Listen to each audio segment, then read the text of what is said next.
Frugality is really great, until it turns into an Olympic level competition in penny pinching.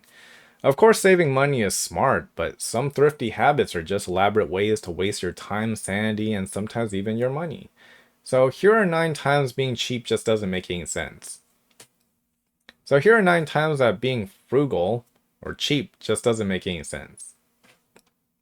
Number 1. Driving across town to save 50 cents on a loaf of bread. I'm sure everyone knows that gas and your time isn't actually free, but so many times people forget to consider them while making these decisions. But driving 10 miles to save 50 cents on bread means you probably just spent $3 on gas to save money, not including your time, whether you value it at how much you can make in your day job, or maybe even at a premium because it's your free time and things you get to do whatever you want with it. And now you're at least $2.50 in the hole, and you have a new responsibility, explaining to your kids why dinner is late. Number 2 is the Great Gas Station Pilgrimage. I know some people who will drive 30 minutes just to save 3 cents per gallon. But if you assume that your gas tank holds 12 gallons, then you've saved a whopping 36 cents. Meanwhile, you probably burned $5 in getting there. At this rate, you'll break even in approximately never. Now, a bonus fail is if you end up having to sit in line at the cheap gas station, like how everyone else does, for 20 minutes while your engine idles away your imaginary savings. Number 3, the "but it was 70% off" excuse. For example, that bread machine you used once back in 2016. The neon green leisure suit that might come back in style. The 300 pack of batteries for a device you no longer own, and either you throw that away or they just expire anyway. Sales aren't savings if you're just buying future garage sale inventory. That 90% off neon sign is basically a financial siren. Layering Savings aren't savings if you're just buying future garage sale inventory. That 90% neon sign is basically a financial siren, luring you into buying things you'd never want at full price. Number 4, Costco, where normal people become doomsday preppers. You say things like, "we'll eat 100 pounds of rice," which you probably won't unless you're like me. Or, "this 55-gallon drum of olive oil is practical," but it's really not. "We'll have 200 guests over, so we'll need this 200 pack of disposable cups, but only your mom and a few friends show up."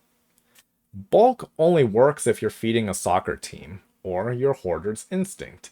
Otherwise, you're just paying rent for your stockpile. The exception here, though, is if you can actually use it before it expires, or else your home just becomes a warehouse for your future garage sales. Number 5, denying yourself all joy in the name of frugality. I could buy this $5 latte, or I could drink lukewarm tap water and hate my life. And you do know that cold water is even cheaper, right?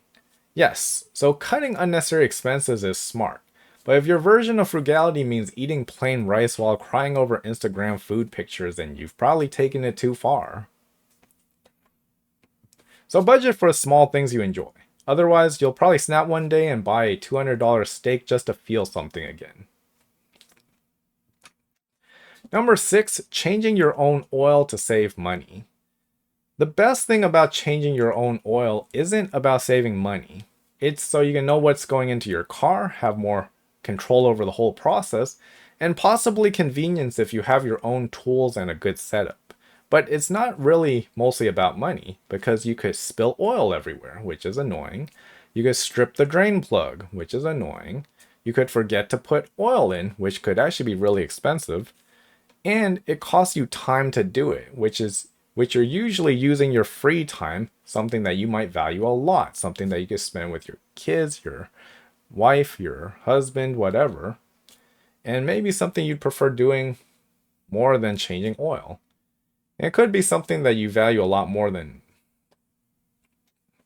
So just remember that the professionals have a dedicated place and setup to do oil changes really quickly. So in some cases, you might decide that $50 to $100 for an oil change is actually worth it.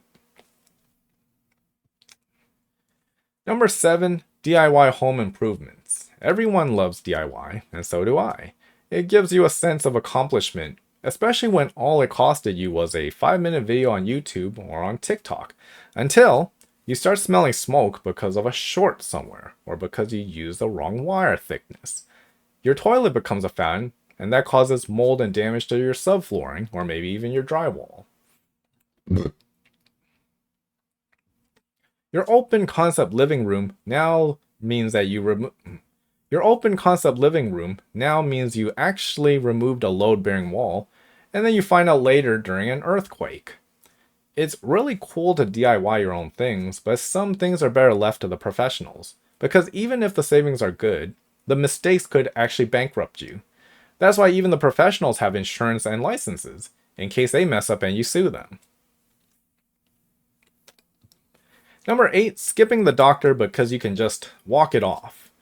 This chest pain is just anxiety or maybe bad tacos, and definitely not a heart thing.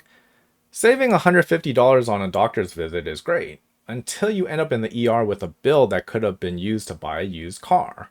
Alternative approach here is think of medical care like oil changes, cheaper to maintain now than to replace the whole engine later. Number 9 is always buying the cheapest version of everything. That $20 indestructible shoes lasted exactly 3 days before the soles waved goodbye.